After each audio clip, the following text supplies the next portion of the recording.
What on guys, Commander here, and welcome to a new Let's Play on Star Wars Battlefront 2. Now today we are not playing the old 2005 PC edition of Battlefront 2. No, we are playing the new 2017 edition of Battlefront 2 on I'm actually playing on is the PS4.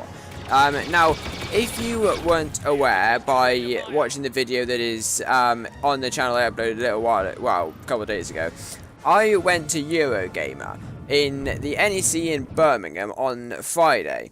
Now, while going there, I got the chance to play Star Wars Battlefront 2. I played it twice. I played it both the Republic and the CIS. And I got some gameplay to show you. I can't remember exactly how the gameplay went, and who I played as and what have you. But I've got a little bit of a list here showing me what I need to talk about. Now, first of all, I do just want to say, the first time I actually waited about an hour, I think, to actually play this. The second time wasn't actually that bad, but, I played it, I had to wait an hour, hour and a half to play this game, but it was so worth it. This game is absolutely insane. Now, bear in mind, this is still the pre-alpha build, and we're still on the Battle of Theed. Now, this game, what the gameplay was, if you're not aware already, basically how the gameplay works is you play as either the Republic or the CIS. The CIS have to get their MTT, or multi-troop transport, through the gates of Theed and land all their troops and have them charge into Theed Palace and basically try and capture the throne room. That's how the CIS win. Now, how the Republic win is they are basically defending. They've got to get the ion disruptors, I think it is, or the ion cannons, fire them at the multi-troop transport and try and destroy it before it reaches the entrance of the throne room. If they fail, their task then is to stop the CIS from taking the throne room. So that is what I played. It is absolutely amazing. So what I'm going to talk about is things like graphics, the gameplay, the battle points, the heroes, and the classes. Classes might be a bit like shortlisted because I only played as a couple classes. I think I played as like the assault and the heavy. I didn't get a chance to play as the officer or anything, but anyway. So as far as graphics are concerned, it is amazing. Oh my god! Right, the CIS and the clone troopers. Something I love about when I first watched the first Battlefront 2 trailer, the main one with the multiplayer and the single player introduction. Something I love, and I love this about Battlefront 1 that was released in 2015, but this one brings out much more, is the glossy look of the units, especially the troopers. The glossy armor, as if somebody has just got a stormtrooper helmet and basically coated it with varnish to make it look all shiny. That just looks really nice to me, and the way it just looks amazing. Now, there is a little bit of more to do with the troops as far as gameplay is concerned, but that will come a bit later. But the surroundings actually look really, really good as well. The buildings look like proper buildings. If you go really up close to them, you can get a really detailed look at how it's made. It actually looks like a proper building. So if you go up to some of the stone bricked buildings on some of the buildings on the Theed, in front of Theed, if that makes sense. So some of the buildings before you go into the Theed Palace where you're fighting, you can get into detail of what, like, it looks like bricks, if that makes sense. The guns look absolutely amazing. They actually look like proper guns.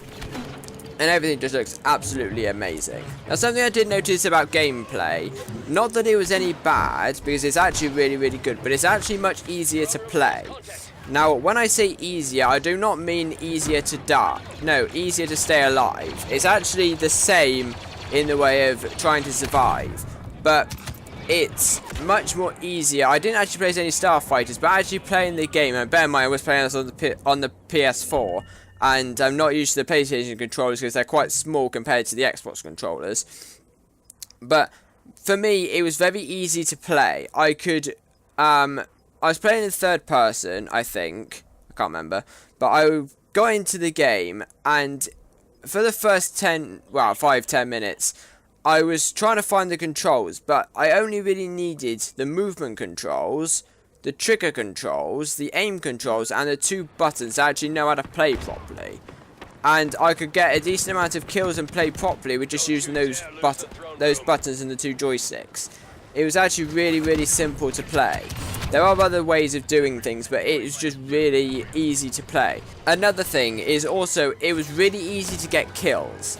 Now, when I say it's really easy to get kills, with Star Wars Battlefront EA that came out in 2015, how it works, I mean, I've been playing it a lot more now because seeing as Battlefront 2 is coming out, EA have given away the Season Pass for free, so I've downloaded that and been playing all the Season Pass maps.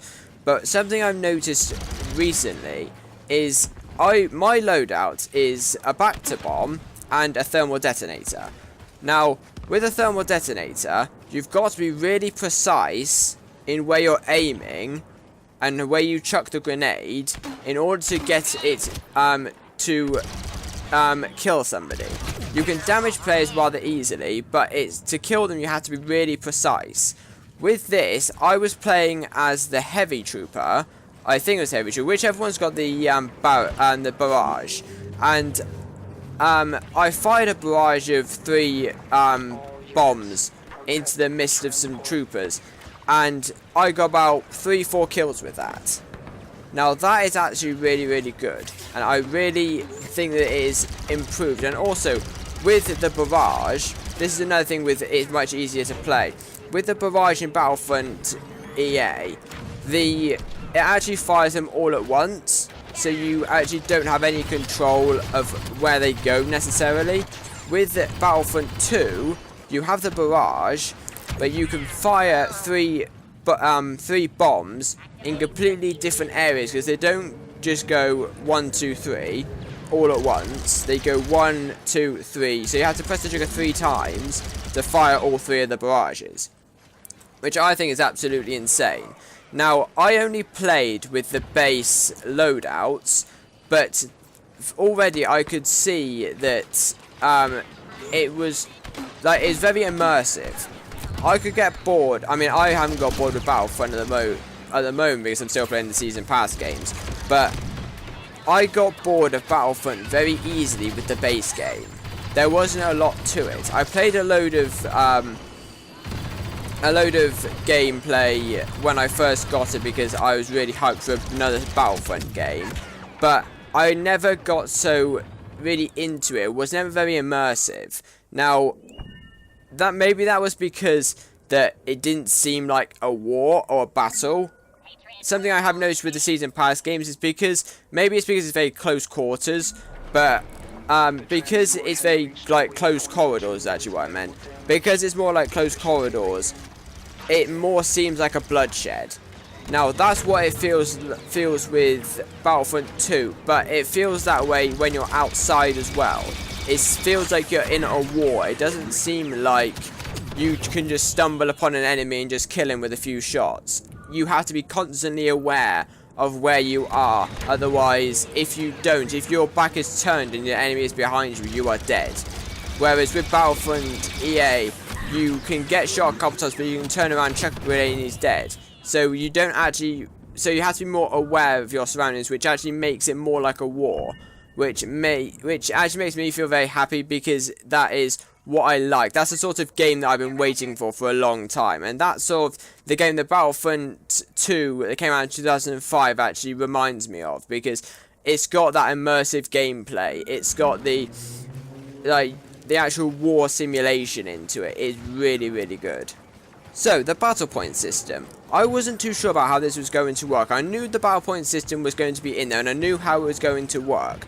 But I didn't know how that would work for me and how I was going to play with it. The sole purpose being, I've never played Star Wars Battlefront 2 before, and often when I play games new, and I've never played them before, I don't often do very good at them. I often die quite a lot, and I often don't get very many kills because I'm learning how to play the game. Whereas some people that I'm playing with may have gone to EA Play and Gamescom and already played the game a number of times, and have actually got an experience and are really good at the game.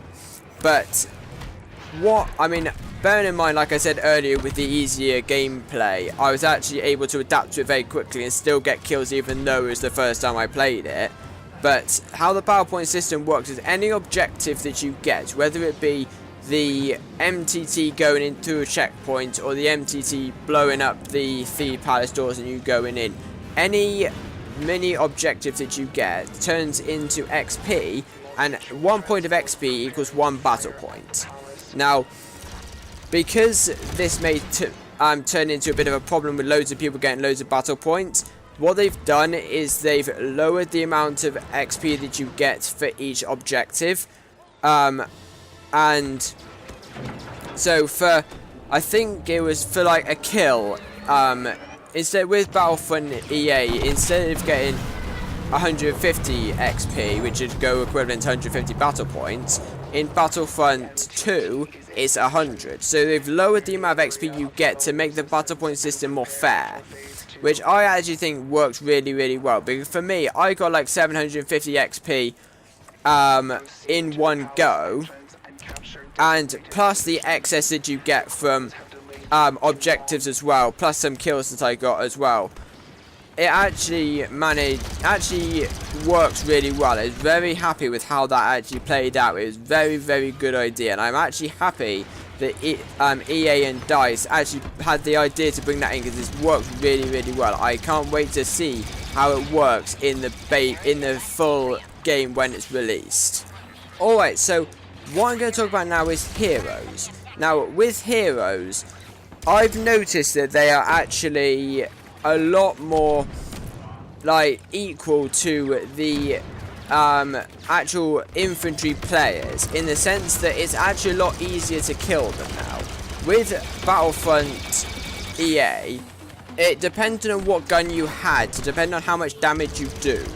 Now, with you can play, you can have whatever gun you want, and you can do similar, if not the same amount of damage as you would do. It's just dependent on where you are. So the further away you are, the less damage you do. The closer, but you're less likely to get killed. The closer you are, the more damage you can do, but the more likely you are to be spotted and killed. Now, I played a bit of Darth Maul, and something I did notice is that hero health regenerates in this game. So that basically means if you stand still, so let's say I got attacked by about 3 clone troopers, and I turned around and killed them all, but I only had about 250 health afterwards. You also have about 850 health when you start.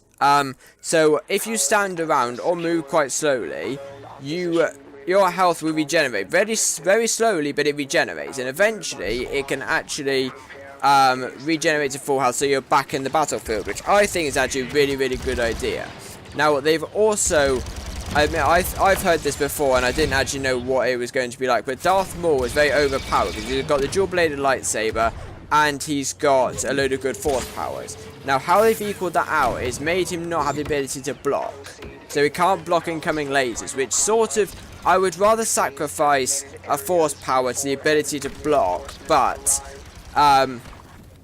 it's a lot, but it's, you know, it works. I like it. It's really fun to play with.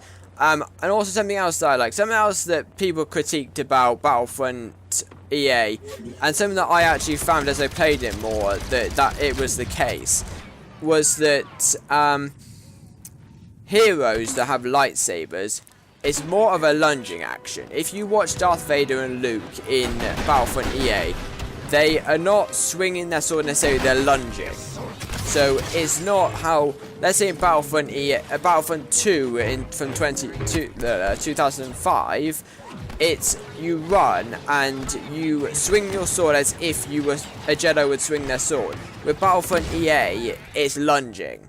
You jump and you go in front of a trooper and you lunge in front of them. It's one swift action all the time. Which I still thought it was not very much of a problem, because you could still use it rather efficiently and effectively.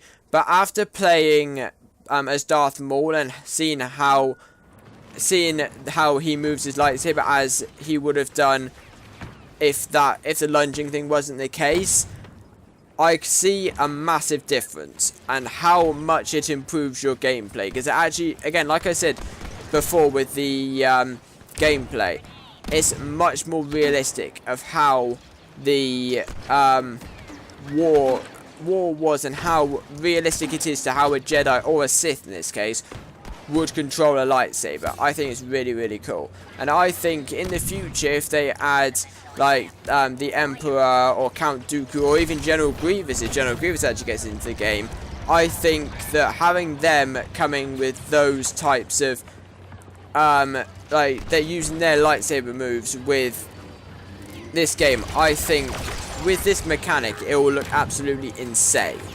So that's all we got time for in this Let's Play video here. I hope you guys have enjoyed. This is just my first impressions and opinions after playing 2 games of Battlefront 2. I pre-ordered the game currently. Yesterday I actually pre-ordered it. So I'll be getting early access to the open beta, and maybe I think I get early access to the game when it's released, but I'm not 100% sure. I know I get early access to the beta when it comes out. So I'll be doing a video on that and seeing if there's any much improvements. If there isn't much improvements, I'll just talk about the differences. And if there's any new maps, I'll basically talk about those. But I've talked about most of the main things in this game. So if you have enjoyed it, don't forget to smash that like button and hit that subscribe button for more awesome gaming content. And I shall see you all later. Bye!